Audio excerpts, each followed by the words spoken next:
ॐ वंशीविभूषितकरान्नवनीरदाभात् पीताम्बरादरुणबिम्बफलाधरोष्ठात् पूर्णेन्दुसुन्दरमुखादरविन्दनेत्रात् कृष्णात् परं किमपि तत्त्वमहं न जाने।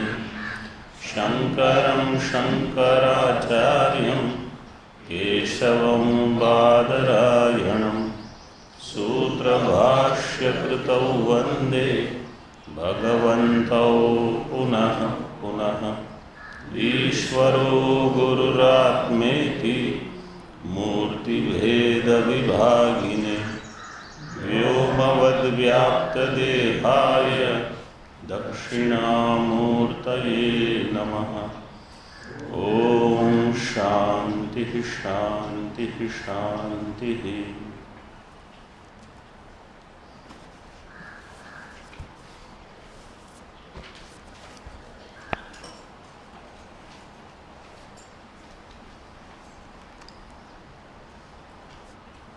चतुर्दश अध्याय का प्रथम श्लोक।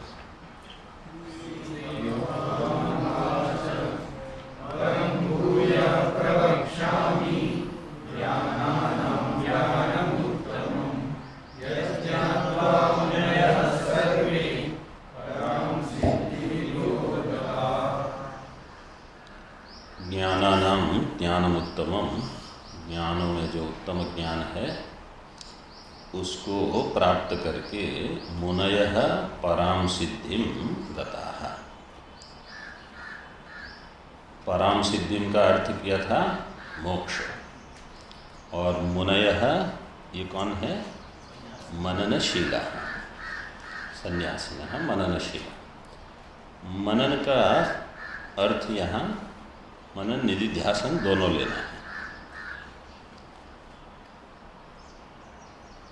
तो जिन्होंने इस ज्ञान को अहम रूप से जान लिया है उन्हीं का मोक्ष होगा। परोक्षत्वेन अगर ज्ञान प्राप्त है तो मोक्ष नहीं होगा।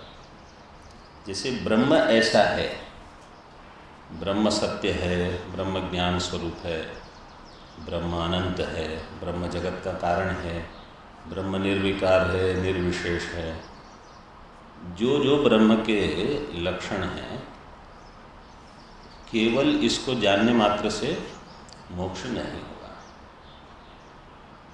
ये सारे लक्षण अहम में जब ज्ञात हो जाएंगे कि ये अहम रूप से अहम सत्यम, अहम ज्ञानम, अहम अनंत, अहम आनंद, इस प्रकार से जब ज्ञान होगा तब मोक्ष होगा। इसमें महात्मा लोग दृष्टांत देते हैं, जैसे गणित की पुस्तक होती है, उसमें पीछे उत्तर देते हैं, सब सारे जो प्रश्न होते हैं उसका उत्तर होता है। उसको जानने मात्र से किसी को गणित नहीं आता। वो कैसे वहाँ तक पहुँचना, ये चिंतन आपका सामर्थ्य हो और इसको आत्म रूप से जानना।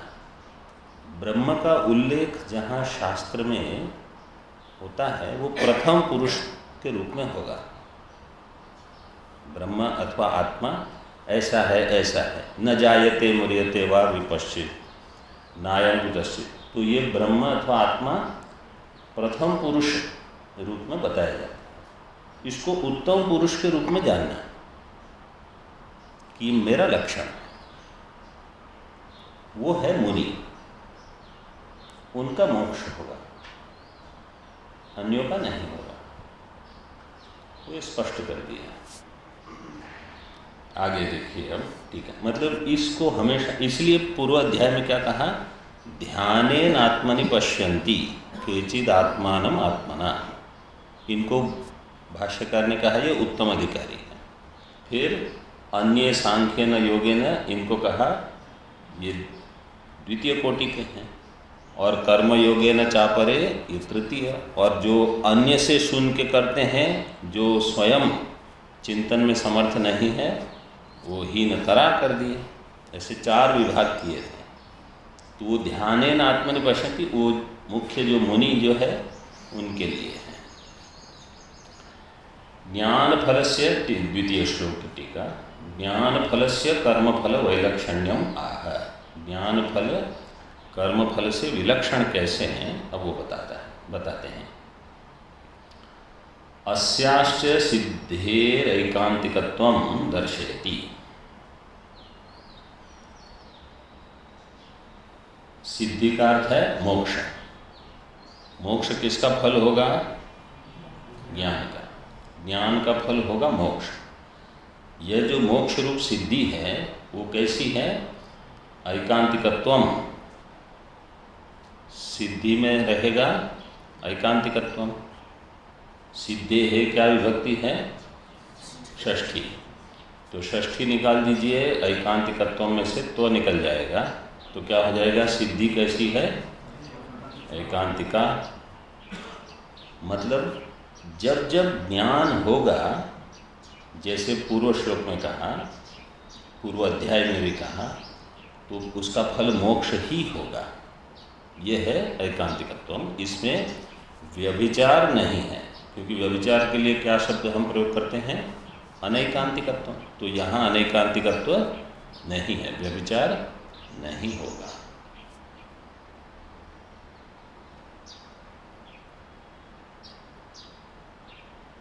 इदं ज्ञानमुपाश्रित्य मम साधर्म्यमागताः सर्गेऽपि नोपजायन्ते प्रलये न व्यथन्ति च।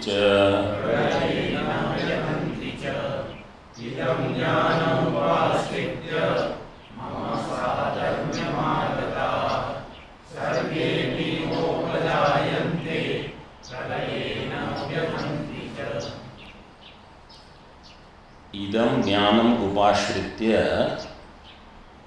इसका कर्ता है मुनयः, पूर्व श्लोक से लेना है। इदं ज्ञानम उपाश्रित्य मम साधर्म्यम आगताः मुनयः ते सर्गे अपि न उपजायन्ते प्रलये च न व्यथन्ति। तो मुनयः के लिए ये सारे इस ज्ञान को प्राप्त करके, इदं ज्ञान उपाश्रित्य मम साधर्म्यम आगताः, मेरे साधर्म्य को वो प्राप्त होते हैं। साधर्म्य का अर्थ यहाँ करेंगे मैं, मद रूप से ही, क्योंकि यहाँ धर्मी हो तो साधर्म्य कोई ऐसे धर्म प्रकार से हो, ऐसा नहीं है। साधर्म्य शब्द कैसे बनेगा? केवल साधन, आगता है को छोड़ के केवल साधर्म्य।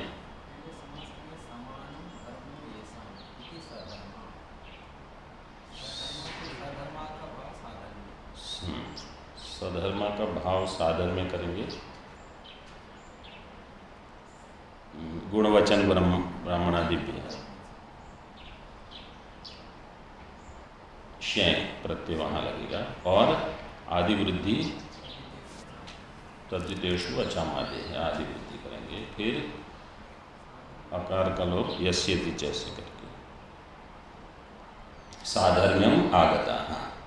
और सर्गे अपि न उपजायन्ते, सर्ग सृज विसर्गे धातु से बनेगा, घय प्रत्यय करेंगे, अकर्तरिच कार के संज्ञा। फिर चजो हो कु घृण्यतो हो, क्योंकि घय किया है, जीती है, इसलिए ये सूत्र लगेगा, चजो हो कु घृण्यतो हो। सर्ग सृष्टि काल में न उपजायन्ते, मतलब उनकी पुनरावृत्ति नहीं होगी। टूंक में ये कह दिया कि जब सृष्टि होगी तो इनकी उत्पत्ति नहीं होगी, और जब प्रलय होगा तो इनका नाश नहीं होगा, इसलिए न व्यथन्ति। कथं ज्ञानाश्रयणं तद हेतु श्रवणादि सामग्री संपत्ति द्वारा इत्याह। ज्ञानाश्रयणम कथम, ज्ञान का आश्रय कोई कैसे लेगा, तो कह दिया उसका हेतु है श्रवणादि, तद हेतु श्रवणादि सामग्री संपत्ति। सामग्री संपत्ति से हम साधन चतुष्टय संपत्ति जो कहते हैं वो समझते चाहिए। श्रवण काल में बहुत आवश्यक है, मनन निधिध्यासन में फिर इनका सातत्य बना रहेगा, क्योंकि पहले प्रयास किया है इतना बनाने के लिए, फिर वो बनी रहेगी। भाष्य में इदं ज्ञानम यथोक्तम उपाश्रित्य ज्ञान साधनम अनुष्ठाय इत्येतत्।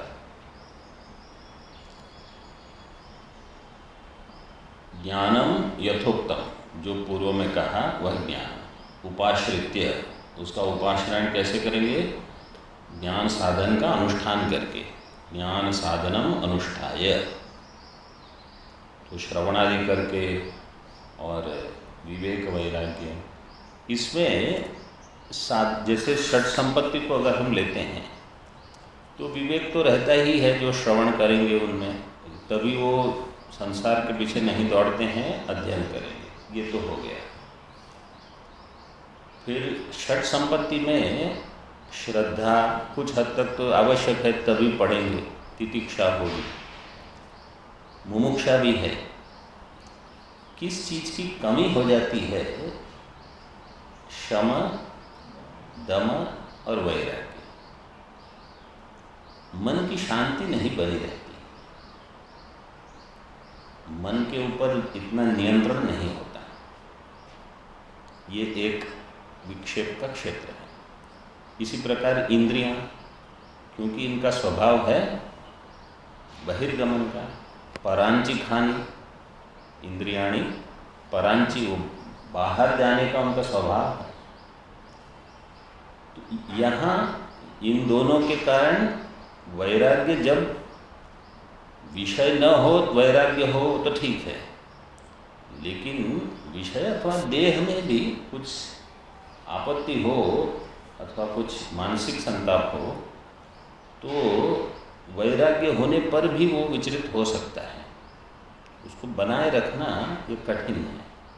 इसलिए वहाँ अधिक हमें, मतलब आरंभ के साधक के लिए अलग है, आगे जो बढ़ते हैं उन्हें यही अधिक ध्यान देना है।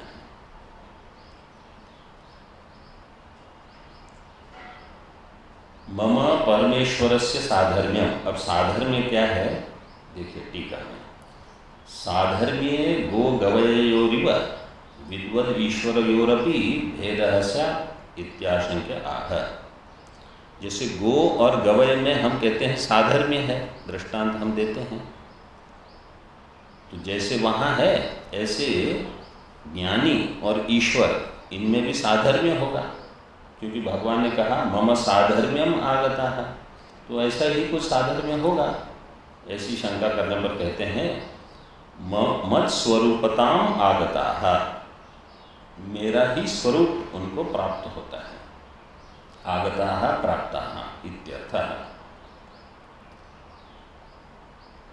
तो कोई कहेगा कि ये तो साधर्म्य शब्द का मुख्य अर्थ नहीं हुआ, साधर्म्यस्य मुख्यत्वे भेद द्रव्यात् गीता शास्त्र विरोधः स्यात्। साधर्म्य शब्द का अगर मुख्य अर्थ आप लोगे तो कहाँ होता है, जहाँ भेद हो वहाँ साधर्म्य हो। जैसे दो पुष्प में आप कहोगे इसमें साधर्म्य है, समान धर्म है, लेकिन इनमें भेद है, वो तो बिल्कुल स्पष्ट है। भेद हो तब साधर्म्य दिखाओगे। तो अगर विद्वान और ईश्वर में साधर्म्य हो तो क्या होना चाहिए, भेद होना चाहिए। भेद होने से गीता शास्त्र से विरोध हो जाएगा। विरोधस्यात् इत्याह न तो समान धर्मतां साधर्म्यम, समान धर्म को हम यहाँ साधर्म्य नहीं मानते। क्यों?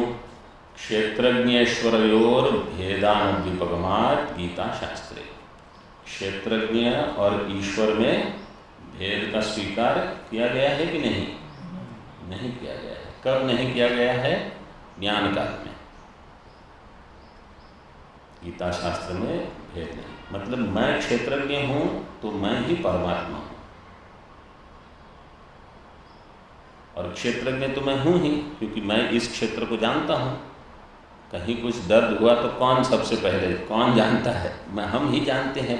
पेट ठीक है नहीं है, वहाँ से लेकर सिर में दर्द है, हाथ पैर घुटने, सभी अवयवों को हम ही जानते हैं। तो अहम एवं क्षेत्रज्ञ है, वही परमात्मा है। ज्ञान स्तुतये तत्फलस्य विवक्षितत्वाच्च नात्र सारूप्यम इष्टम इत्याह। ये ज्ञान की स्तुति के लिए फल को बताया है। ज्ञान स्तुतये तत्फलस्य विवक्षितत्वात्, इसलिए यहाँ सारूप्यम, साधर्म्य का अर्थ अगर कोई सारूप्य लेता है कि जैसे भगवान की मूर्ति होती है, भगवान का रूप है, ऐसा ही रूप हमें भी प्राप्त हो जाएगा, ये वो नहीं है। सारूप्य मुक्ति, अन्य मुक्तियाँ जो है सारूप्य, सालोक्य, सामीप्य, सायुज्य और सार्ष्टि भी बताते हैं। 5 प्रकार की, 4 तो प्रसिद्ध ही है, सार्ष्टि भी देते हैं।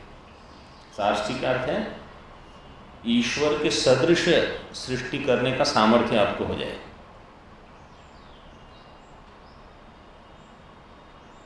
भगवान कहेंगे अच्छा इस बार आप सृष्टि कर लो, इतना सामर्थ्य हो जाए तो लोग उसी के लिए प्रयास करते हैं। इतनी तो कहाँ, उनको कुछ थोड़ा सामर्थ्य प्राप्त हो, इसीलिए जीवन भर लग जाते हैं।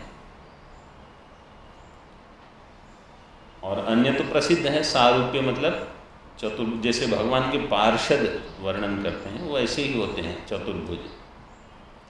सारूप्य, सामीप्य, वहीं रहना भगवान के बिल्कुल पास। सालोक्य, उसी लोक में रहना, जिस लोक में भगवान रहते हैं ऐसे अन्य दर्शन में मानते हैं, अद्वैत में हम नहीं मानते। और सायुज्य, उनके साथ संबंध बना रहे, ऐसे वो नहीं है। न सारूप्यम इष्टम इत्याह। फलवादश्च अयं स्तुत्यर्थम उच्यते। ये फलवाद है, स्तुति है। सारूप्ये धीफलम हित्वा ध्यान फलम अप्रस्तुतम प्रसज्येत इत्यर्थः। सारूप्य में अगर सारूप्य फल होता तो धी फलम हित्वा ध्यान फलम अप्रस्तुतम, ज्ञान का जो फल है वो सारूप्य नहीं मानते हैं, क्योंकि ज्ञान के फल से तो जो प्राप्त है उसी की प्राप्ति हो, अप्राप्त की प्राप्ति नहीं होती। प्राप्त की प्राप्ति होगी ज्ञान से। तो ज्ञान का फल है धी फलम, इसका अर्थ है ज्ञान का फलम, उसको छोड़ करके ध्यान फलम। ध्यान फलम यहाँ ध्यान से लेंगे जो बिना ब्रह्म ज्ञान वाला ध्यान, जैसे देवता का ज्ञान तम यथा यथा उपासते तदेव भवति, ऐसे मुद्गल उपनिषद में वाक्य है। तो जिसकी आप अग्नि देवता की उपासना करेंगे तो आप अग्नि रूप को प्राप्त करोगे, अग्नि हो जाओगे। तो ये जो ध्यान है वो ब्रह्म ज्ञान वाला, निधिध्यासन वाला ज्ञान ध्यान नहीं है, वो तो केवल उपासना है, तो उसका तो प्रसंग नहीं है। ध्यान फलम अप्रस्तुतम, जिसका प्रकरण नहीं है, तत्प्रसज्येत, उसकी प्रसक्ति होगी। हित्वा में धातु क्या है? वहाँ क्या है? फिर ईकार कहाँ से आएगा? जहातेश्च त्वी, हित्वा। ये वाक्य स्पष्ट हो। सारूप्ये धी फलम हित्वा ध्यान फलम अप्रस्तुतम प्रसज्येत इत्यर्थः। ईश्वरात्मतां गतानाम् एव अवान्तरसर्गादौ जन्माद्यभावेऽपि महासर्गादौ तद्भविष्यति इत्याशंक्या। ईश्वरात्मतां गतानां, ईश्वर को जो प्राप्त हुए हैं, ईश्वरात्मतां गतानाम एव अवान्तर सर्गादौ। अब प्रश्न करते हैं कि अवान्तर सर्ग में जन्म न हो, अगले सर्ग में जन्म न हो, जो ईश्वर भाव को प्राप्त करते हैं उनका, उपासना से जो प्राप्त करते हैं उनके लिए। लेकिन महासर्ग हो, समझो पूरी सृष्टि, मतलब ब्रह्मा जी का जाना हुआ, अब नए ब्रह्मा जी आएंगे तो पूरी सृष्टि पुनः होगी, ये महासर्ग उस समय तो उनका जन्म हो जाएगा, ये प्रश्न कर रहे हैं। तद भविष्यति, तत्का अर्थ क्या है? जन्मादि, जन्मादि भविष्यति, महासर्गादौ जन्मादि भविष्यति इत्याशंक्या है। सर्गेपि सृष्टिकालेपि नोपजायन्ते नोत्पद्यन्ते, सृष्टिकाल में ये उत्पन्न नहीं होंगे। प्रलये ब्रह्मणोपि विनाशकाले न व्यथन्ति च व्यथां न पद्यन्ते न च्यवन्ति इत्यर्थः। सृष्टिकाल में इनकी उत्पत्ति नहीं होगी ज्ञानियों की। और प्रलये ब्रह्मणों की विनाश काले, ब्रह्मणों का अर्थ क्या है? ब्रह्मा। हाँ, यहाँ ब्रह्मा जब विनाश का अर्थ है उनका समाप्त हो गया जो काल था, उस समय भी विनाश काले न व्यथन्ति, इनको कोई व्यथा नहीं होगी। न व्यथां आपद्यन्ते न च्यवन्ति इत्यर्थ।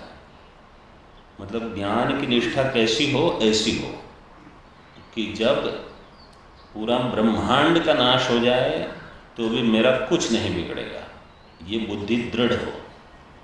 जो चिंतन करते हैं उन्हें ऐसे भी चिंतन करना है। तो एक छोटी मोटी चीज़ यहाँ से वहाँ हो गई तो कहाँ उसमें निष्ठा अगर हिल जाती है तो समझ लीजिए कि कितना अभी यात्रा कितनी बाकी है। इसलिए जैसे आरंभ में ही भगवान ने क्या कहा था, गतासु न गतासुश्च नानुशोचन्ति पंडिता। पंडिताः गतान अगतान, जो गत है उनके बारे में शोक नहीं करेंगे, जो अगत है मतलब जो अभी है उनके बारे में भी शोक नहीं करेंगे। ये है पंडित, ये हमारा लक्षण हो जाए। श्लोक बोल लीजिए।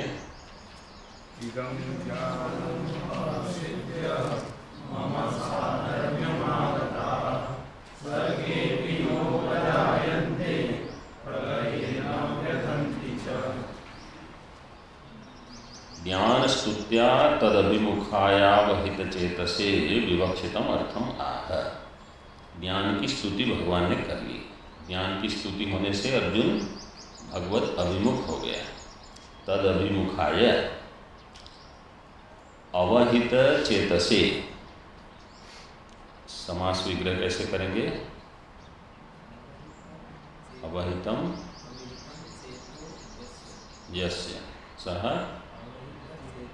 चेताः, अवहित चेताः, मतलब जिसने अपना चित्त ठीक ठीक जगह पर रख दिया।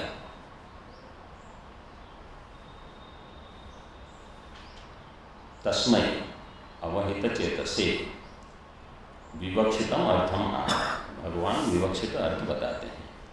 क्षेत्र क्षेत्रज्ञ संयोग ईदृशो भूत कारणम इत्याह।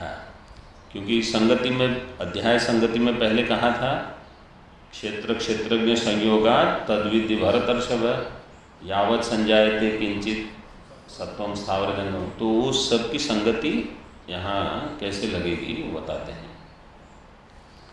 इस प्रकार से ईदृशो भूत कारणम, उनका संयोग अध्यास है, वो हमेशा याद रखें। मम योनिर्महद् ब्रह्म तस्मिन् गर्भं ददाम्यहम् संभवः सर्वभूतानां ततो भवति भारत।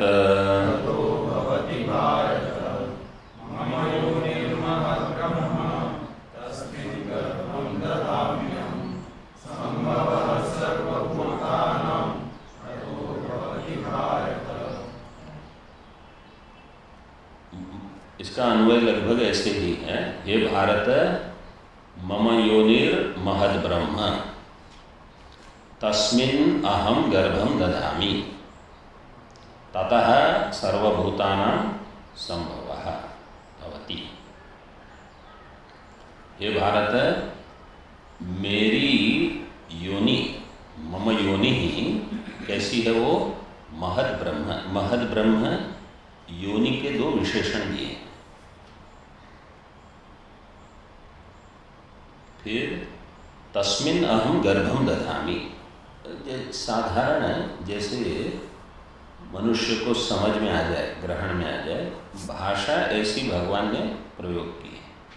जैसे पुरुष स्त्री में गर्भ आधान करता है, इस प्रकार से भाषा का प्रयोग हुआ है। वास्तव में ऐसी कल्पना नहीं करनी है कि कुछ कहीं है वहाँ भगवान कुछ गर्भ रखते हैं और फिर सृष्टियाँ होती हैं। ये केवल वाक्य प्रयोग है मात्र। तस्मिन् गर्भम अहम ददामि। फिर ततः किम भवति? सर्वभूतानां संभवो भवति। सभी भूतों की संभव का अर्थ है उत्पत्ति होती है। ब्रह्म शब्द कैसे बनेगा? ब्रह्म शब्द हाँ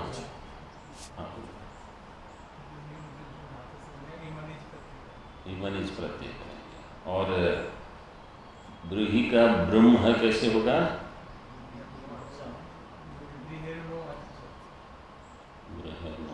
तो बाद में होगा, पहले इदितो नम धातु से, फिर मनिन प्रत्यय, फिर ब्रह्म।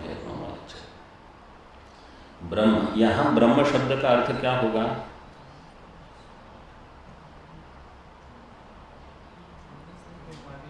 मनिन। अच्छा, आपने कहा इमनिज है, मनिन। ब्रह्म शब्द का अर्थ यहाँ क्या होगा?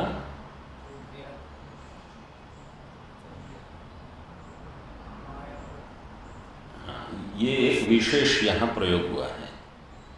ब्रह्म शब्द के प्रसिद्ध अर्थ तो हम जानते हैं। एक तो निर्गुण ब्रह्म में होता है, सगुण ब्रह्म में भी ब्रह्म शब्द का प्रयोग होगा, ब्राह्मण में भी ब्रह्म शब्द का प्रयोग होता है ब्राह्मणों के लिए, जैसे कठोपनिषद में, अथवा बृहदारण्यक में भी आता है। इदम क्या है वो? ब्रह्म च क्षत्रं च उभय भवतो ओदनः।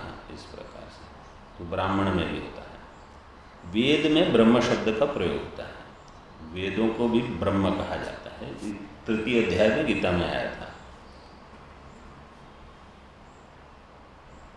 जो अन्नाद भवन्ति भूतानि पर्जन्यात् अन्न संभवः। आगे यज्ञात् भवति पर्जन्यम्, यज्ञ कर्म समुद्भवः।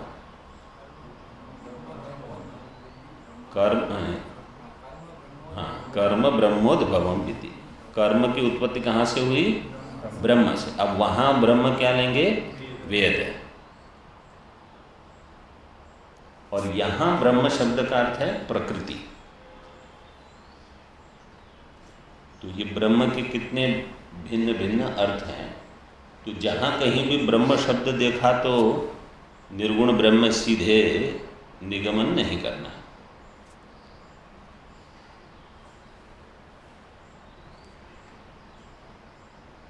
भाष्य में मम स्वभूता मदीया माया त्रिगुणात्मिका प्रकृतिर योनि सर्वभूतानां। मम स्वभूता मदीया, ये मेरी जो माया है, मदीया माया, त्रिगुणात्मिका प्रकृति की, जो त्रिगुणात्मिका प्रकृति है वही योनि है। किसकी? सर्वभूतानां योनि ही। टीका में स्वरूपत्वेन स्वभूतत्वं वारयति। स्वरूपत्वेन स्वभूतत्वं, स्वरूपतः भगवान ये सब नहीं बने हैं, उपादान नहीं बने। परमात्मा विकार होकर सब नहीं बने हैं, इसलिए माया के द्वारा, माया ही ये सब बनी है। ऐसे मदिया माया त्रिगुणात्मिका योनि ईश्वरीं चिच्छक्तिं व्यावर्तयति। त्रिगुणात्मिका चैतन्य नहीं, तीन गुण वाली जो माया है, क्योंकि चैतन्य को भी शक्ति शब्द प्रयोग होता है, लेकिन यहाँ त्रिगुणात्मिका माया को बता रहा है, इसलिए वो अलग है, चैतन्य रूप नहीं। सांख्यीय प्रकृतिरपि मदीया इति व्यावर्तिता। इसका अर्थ क्या है ये वाक्य का?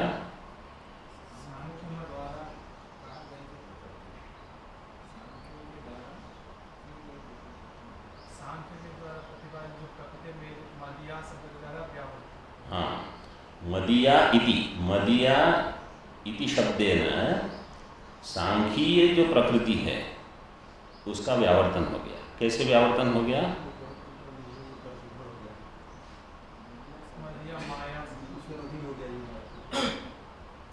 क्योंकि उनके दर्शन में जो प्रकृति है वो ईश्वर के अधीन नहीं है, मदीया नहीं बनेगा, वहाँ शब्द ही नहीं। योनि शब्देन सर्वाणि भवन योग्यानि कार्याणि प्रति उपादानत्वम अभिप्रेतम इत्याह। योनि शब्द से क्या लेना, देखिए स्पष्ट अर्थ कर दिया। योनि शब्देन सर्वाणि भवन योग्यानि कार्याणि प्रति उपादानत्वम। योनि का अर्थ क्या हो गया? उपादानत्व, उपादान कारण। किसके प्रति? सभी जो सर्वाणि भवन योग्यानि कार्याणि प्रति, जो जो भवन योग्य है, जिनमें कुछ विकार होकर उत्पत्ति हो सकती है, ऐसे सारे कार्यों का उपादान क्या हो गया? त्रिगुणात्मिका प्रकृति। सभी का उपादान ये है।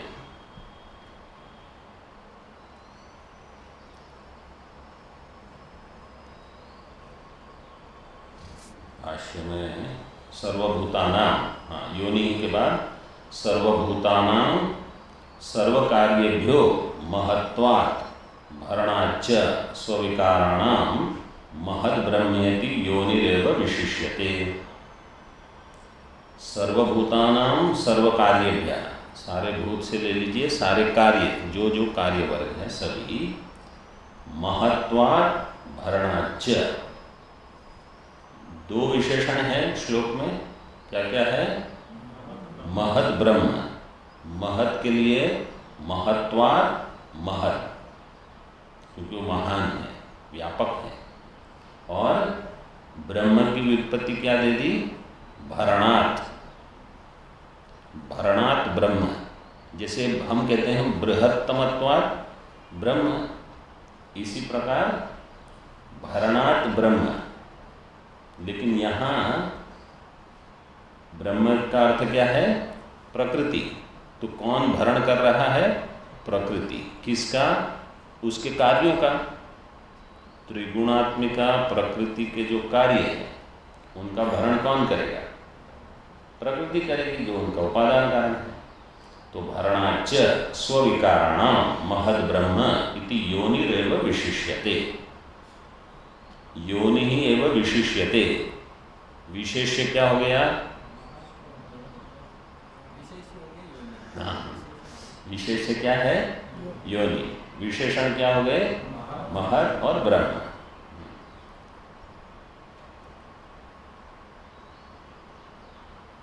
टीका में है प्रकृतिर महत्वम साधयति सर्व।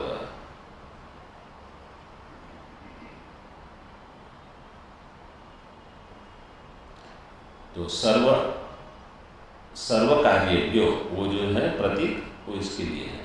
प्रकृतिर महत्वम साधयति सर्व इति।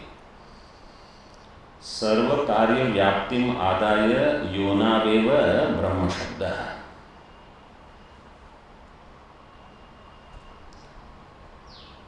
सर्व कार्य व्याप्ति आदाय, सर्व कार्य में जो व्याप्त है, कैसे होगा? यत्र यत्र कार्यत्वम तत्र तत्र योनित्वम, मतलब वहाँ प्रकृति है, जो जो कार्य होगा वहाँ त्रिगुण है। चिंतन अगर करना है किसी भी विषय को लेकर, जैसे यहाँ अभी एक विषय, अब ये पुष्प है, पूर्व अध्याय में हम कैसे चिंतन करते थे? ये पुष्प क्या है? क्या इसको हम क्या कहेंगे? क्षेत्र क्षेत्रज्ञ संयोग। केवल क्षेत्र क्यों? क्योंकि यावत् संजायते किंचित सत्वम स्थावर जंगमम, ये कैसे उत्पन्न हुआ? क्षेत्र क्षेत्रज्ञ संयोगात्। तो बार बार बुद्धि में ये आता रहे, जो जो दृश्यमान वस्तु है, चाहे वो बाह्य वस्तु हो, चाहे बुद्धि का मतलब बुद्धि की वृत्ति हो, कोई विषय हो, अंतर विषय हो, वो भी क्या है? क्षेत्र क्षेत्रज्ञ का संयोग। ये चिंतन बार बार होता है। अब यहाँ क्या कहते हैं? उनको त्रिगुण के विकार रूप से पहले जान लो, क्योंकि जो क्षेत्र है उसमें त्रिगुणात्मकता भी है, क्षेत्रज्ञ भी है और क्षेत्र में त्रिगुणात्मक। इस प्रकार से चिंतन करता है, करते रहना। मतलब इससे क्या लाभ होगा? वो जो मनन कहा ना, हमारा एक स्वभाव, मननशील कहा भगवान ने। मननशील का अर्थ है मनन ही हमारा स्वभाव हो जाए। मतलब हम ऐसे महात्माओं को मिले हैं, कोई भी साधारण विषय हो, लौकिक, 1-1.5 घंटे उस पर वो चिंतन कर देंगे। और कोई प्रौढ़ विषय हो वेदांत का, उस पर भी 2-3 घंटे चर्चा, क्योंकि चिंतन करना उनका स्वभाव है। तो हमारा अगर ये स्वभाव हो जाए, इतना विश्लेषण हो जाए विषय का कि अब कुछ बचे ही नहीं वहाँ। इतनी ये सब भाष्य, समझो सूत्र है, सूत्र पर इतने बड़े भाष्य टीका कहाँ से आते हैं? उन्होंने चिंतन कितना किया है, बहुत सोचते हैं, इस पद का ये अर्थ हो सकता है, ये अर्थ हो सकता है, वहाँ इस प्रकार से बताया है। तो जितनी उनकी मेधा में जितना एक साथ वो ग्रहण कर सकते हैं, उस प्रकार से भी विस्तार होगा। तो चिंतन अगर हमें स्वतः इतना सामर्थ्य नहीं है, तो जब हम अध्ययन करते हैं ना, तो कुछ कुछ ऐसे विषय बुद्धि में ग्रहण कर लें, फिर कम से कम उस पर तो हम चिंतन कर ही सकते हैं, उतना तो संभव है।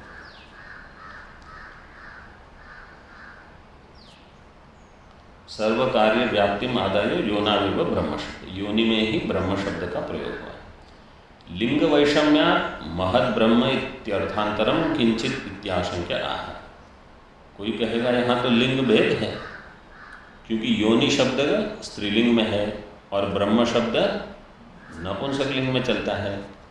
तो लिंग वैषम्य होने से महद ब्रह्म, ये तो कुछ अन्य विषय को बताएगा। अर्थांतरम किंचित इत्याशंक्या है, योनिरेव विशिष्यते, योनि के ही ये दोनों विशेषण हैं। तस्मिन् इत्यादि व्याचष्टे, आगे व्याख्या करते हैं। तस्मिन् महति ब्रह्मणि योनौ गर्भम हिरण्यगर्भस्य जन्मनो बीजम सर्वभूत जन्म कारणम बीजम दधामि निक्षिपामि। तस्मिन्, उस महति ब्रह्मणि योनौ, समान अधिकरण, महति ब्रह्मणि योनौ, उसमें मतलब प्रकृति में, गर्भम दधामि, गर्भम का अर्थ है हिरण्यगर्भस्य जन्मनो बीजम, हिरण्यगर्भ की उत्पत्ति का जो बीज है वो मैं रखता हूँ। वो आगे बताएंगे उसका अर्थ क्या है, नहीं तो हम सोचेंगे कहाँ कुछ भगवान दधामि निक्षिपामि मतलब कुछ कर रहे हैं, कुछ नहीं। हिरण्यगर्भस्य जन्मनो बीजम सर्वभूत जन्म कारण, ये हिरण्यगर्भ का जन्म है, वही सभी भूतों के जन्म का कारण है हिरण्यगर्भ। तो सर्वभूत जन्म कारणम बीजम ददामि।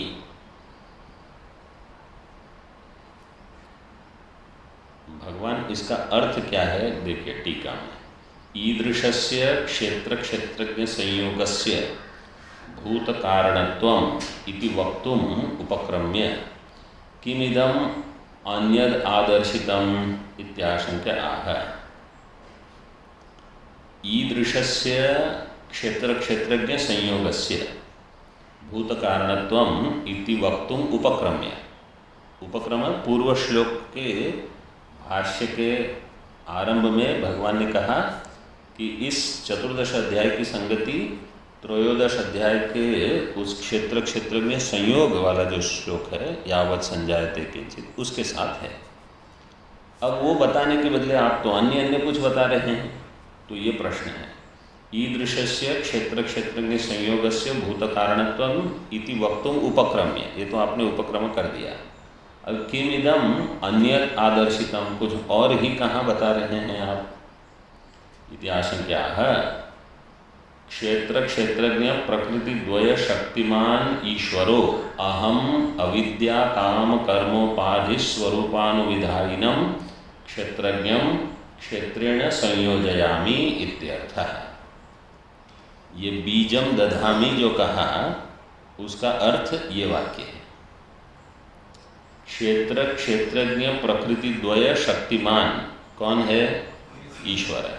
क्योंकि दोनों प्रकृतियां भगवान ने पूरे सप्तम अध्याय में ही कह दिया था। ऐसे जो ईश्वर हैं, अहम ऐसे ईश्वरो अहम अविद्या काम कर्मोपाधि स्वरूप अनुविधायिनम क्षेत्रज्ञम। क्षेत्रज्ञ कैसा है, अविद्या काम कर्म उपाधि स्वरूप का अनुविधायी है, उसके पीछे चलने वाला है, उसके साथ संबंध भ्रांति से संबंध करता है। कौन, क्षेत्रज्ञ। मतलब जीव जो है अविद्या, अविद्या के पीछे काम और कर्म, इन तीनों के साथ अनुविधायी हो जाएगा अज्ञान काल में। अनुविधायिनम क्षेत्रज्ञम क्षेत्रेण संयोजयामि, क्षेत्र के साथ उसका मैं संयोग करता हूँ, संयोजयामि। इसका अर्थ क्या है, एक क्षेत्रज्ञ है, एक क्षेत्र है, इनका संयोग करना है। संयोग करना इसका अर्थ क्या हुआ, क्षेत्र जो है वो जड़ रूप है और क्षेत्रज्ञ जो है वो चेतन रूप है। इस चेतन का जड़ में प्रतिबिंब रूप से उपलब्ध हो जाना, यही है तस्मिन् गर्भम दधामि। अब जड़ जो प्रकृति है वो कार्य के लिए समर्थ हो गई, स्वयं तो कुछ नहीं कर सकती, लेकिन चैतन्य का प्रतिबिंब जैसे उपलब्ध हो गया, अब ईक्षण करेंगे वो। ऐसे जैसे छांदोग्य में कहा, तेज ने ईक्षण किया, आपने ईक्षण किया, तो ये तो जड़ है। तो इसलिए हम इसका अर्थ कैसे करते हैं, तेज भावापन्न ब्रह्म ईक्षण करेगा, अप भावापन्न ब्रह्म ईक्षण करेगा, जड़ में ईक्षण का सामर्थ्य नहीं है। तो यही अब अध्यास हो गया, क्षेत्र और क्षेत्रज्ञ जैसे कि मिल गए, अब कार्य होते रहेंगे। संयोजयामि क्षेत्रज्ञम क्षेत्रेण संयोजयामि। गर्भ शब्देन उक्त संयोगस्य फलम दर्शयति। गर्भ शब्द के द्वारा जो संयोग हुआ है, उस संयोग का फल क्या है, संभवः उत्पत्ति ही सर्वभूतानां हिरण्यगर्भोत्पत्ति द्वारेण ततस्तस्मात् गर्भाधानात् भवति। है भारत। संभव का अर्थ है उत्पत्ति ही। संभव भू धातु से, भू सत्तायाम में संभव में क्या सूत्र लगेगा, रुदोरप, रुदोरप से संभव। सम तो उपसर्ग है, भव। संभव का अर्थ है उत्पत्ति, सर्वभूतानां। कैसे? हिरण्यगर्भोत्पत्ति द्वारेण, हिरण्यगर्भ की उत्पत्ति के द्वारा। टीका में आदिकर्ता सभूतानां इति स्मृत्या हिरण्यगर्भ कार्यत्व अवगमात् भूतानां कथं यथोक्त गर्भाधान निमित्तत्वम इत्याशंक्य आह। आदिकर्ता सभूतानां, यह स्मृति हिरण्यगर्भ के लिए, हिरण्यगर्भ कार्यत्व अवगमात्, सारे भूत हिरण्यगर्भों का कार्य है। अवगमात् भूतानां कथम यथोक्त गर्भाधान निमित्तत्वम, तो भूत इस गर्भाधान के निमित्त से कैसे उत्पन्न होंगे? तो कहा सर्वभूतानां उत्पत्ति ही हिरण्यगर्भ उत्पत्ति द्वारेण। हिरण्यगर्भ की उत्पत्ति क्या है?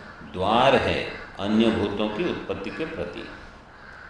फिर विराट और फिर सृष्टि, जैसे उपनिषदों में विस्तार से बताते हैं।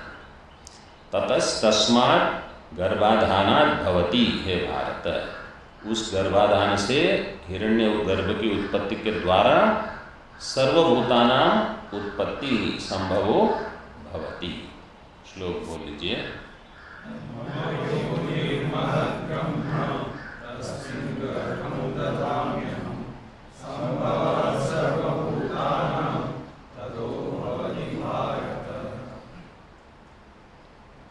ननु कथम उक्त कारणानुरोधेन हिरण्यगर्भोद्भवम् अभ्युपेत्य भूतानां उत्पत्तिरुच्यते।